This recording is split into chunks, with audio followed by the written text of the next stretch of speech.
On my sweet 16, my 3 brothers came home with a girl named Sylvie. They said I have to treat her like my family. I didn't think much would change. But years later, everything did. Jace, my youngest brother, shoved me down the stairs for her. Asher, the oldest, who once promised he'd protect me forever, told me to get out. So I left. Quietly. They thought I was just acting out. So they took Sylvie to France, didn't even bothering to check in. What they didn't know was that I'd signed my name on a contract. One that aligned me with our family's biggest rival by becoming their youngest chemist. Written in black and white, I could never go home again. The night they found out I was really gone for good, they broke. Every last one of them. Kaya's POV. I could feel my brother's hatred toward me, so I decided to disappear. Go somewhere they'll never find me again. Have you made up your mind, Miss Renner? Once you sign the contract, you understand that your life, it all belongs to the O.R.Man Group. Resigning later won't be an option. I'm aware, I said, calm and steady. There was a pause on the other end, then a thin smile in the man's voice. Then welcome aboard, Miss Renner. The O.R.Man Group awaits. As soon as the line went dead, I booked a one-way ferry to Mexico. Departure, exactly 1 week from now. 1 week. That would be enough to clean house, to tie off loose ends and to cut the cord between me and my brothers, for good. I hesitated for maybe a second, then dialed Asher's number. No answer. Not that I expected one. Next up, Noah. Always the most distant of the 3, but at least he was polite enough to pretend he didn't hate me. He picked up after 5 rings. What is it? Tomorrow's Christmas Eve, I said. I figured maybe today, if you're not busy, we could get together. I already knew they were busy. They'd be taking Sylvie to some expensive resort,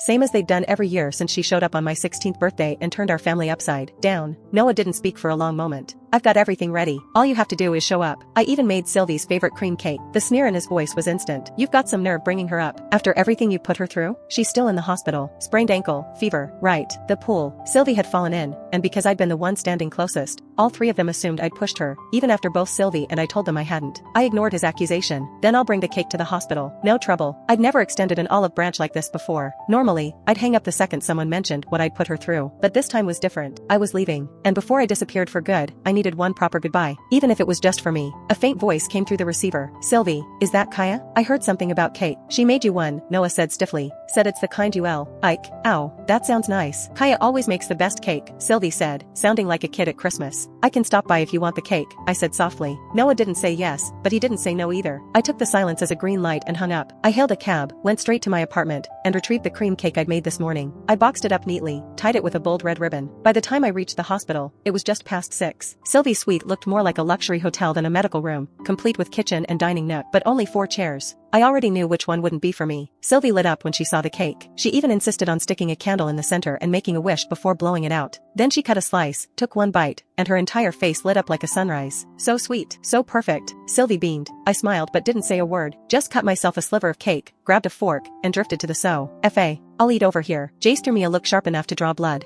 Someone knows her place. Asher blinked, surprised for half a second, then went right back to fussing over Sylvie. I heard France is extra beautiful during Christmas, Sylvie chirped, slicing another bite of cake. What if we all went once I'm out of the hospital? Asher chuckled, brushing a hand through her hair. Anywhere you want. Sylvie turned to me with wide, hopeful eyes. Kaya, are you coming with us? My grip on the plate tightened. I was nervous enough that my hands trembled, the cake nearly tumbling to the floor. Probably not. I'll be leaving soon. I have to sample some new products. New products? Jace snorted. Even working through the holidays. Guess we should hand you a medal or something. I just thought. It's fine, Asher cut in, voice sharp. Might be better if Kaya stayed away a while. Wouldn't want Sylvie getting pushed into another pool. The air went cold. They didn't know this, Lee. Till trip of mine was permanent or I'd be gone in a week, with no forwarding address and no intention of looking back. Well, if you're leaving, Asher said coolly, turning back toward his plate. Do you mind if Sylvie moves into your old room at the mansion? I looked at him. There was no affection in that stare. Just a formality, like he was speaking to a stranger. Jace chimed in again, eyes glinting. She was always petty about sharing her room with Sylvie. It's fine, I said. She can have it. I'll clear my things out tomorrow. All 3 brothers looked at me then, like I'd grown a second head, because I'd never agreed before, not once, and they'd resented me for it. If Sylvie couldn't have my room,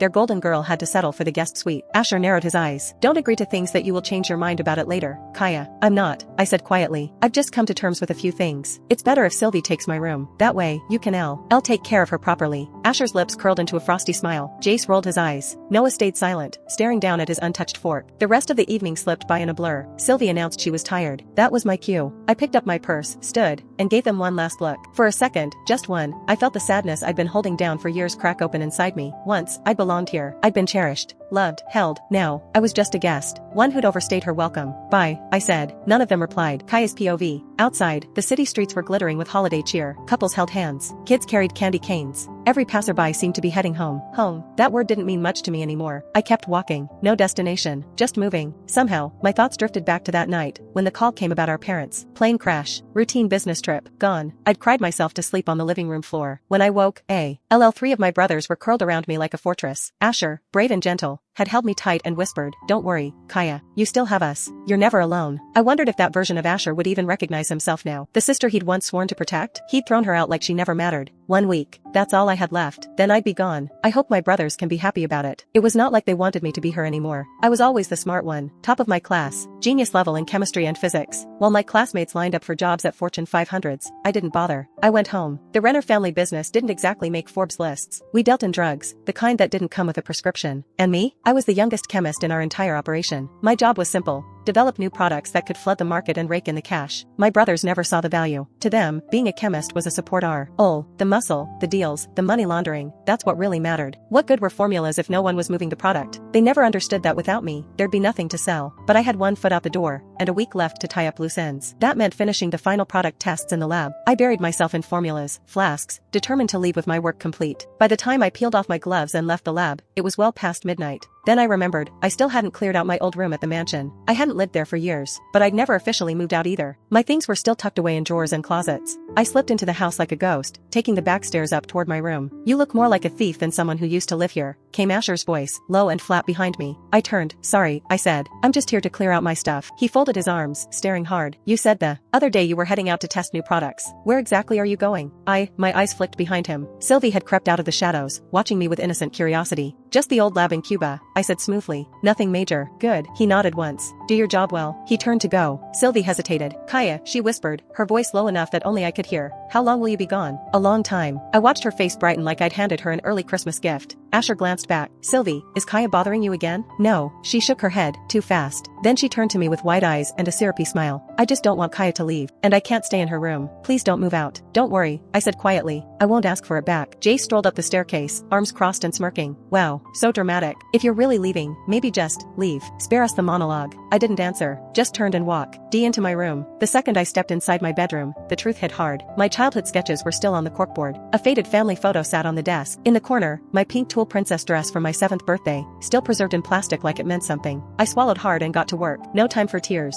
By the end, I'd packed 5 boxes. Every trace of me, gone. Even the little pencil marks carved into the wall, tracking my height through the years, had all but erased. They'd be thrilled now. Their golden girl could finally move in, unbothered by my leftovers. I called James, my personal guard, to come load the boxes. He showed up within minutes, carrying everything out into the waiting car. Outside, the rain had started. Soft, steady, perfectly miserable. Jay stood in the doorway, arms crossed, wearing a smug expression like it was tailored for him. "You better not come whining later. We're not giving the room back." "I won't," I said, "not even both." Airing to glance over my shoulder, I didn't look at the mansion one last time. Didn't look at Asher, Jace, or Noah, but I felt their eyes on my back. A heavy darkness pressed in around me as James caught me in his arms. "Are you alright?" he asked, voice low. I shook my head, fighting to stay conscious. "Yeah. No worries." James glanced at my brothers, expression unreadable, then turned back to me. "Let's go." But of course, they couldn't let me leave without getting one last shot in. "Huh," Noah said casually, like this was just another dinner conversation. "So that's why you rushed out. Hooking up with your guard already?" "Kaya, I'm disappointed." I flinched. "I'm not." My voice barely made it past my lips. James straightened, stepping in front of me like a human shield. "We're friends, Mr. Renner. Please show some respect to your sister, and to me." Asher scoffed, his voice rising with fury. "The fuck did you just say? You're just a guard. You think you deserve respect?" I tugged on James'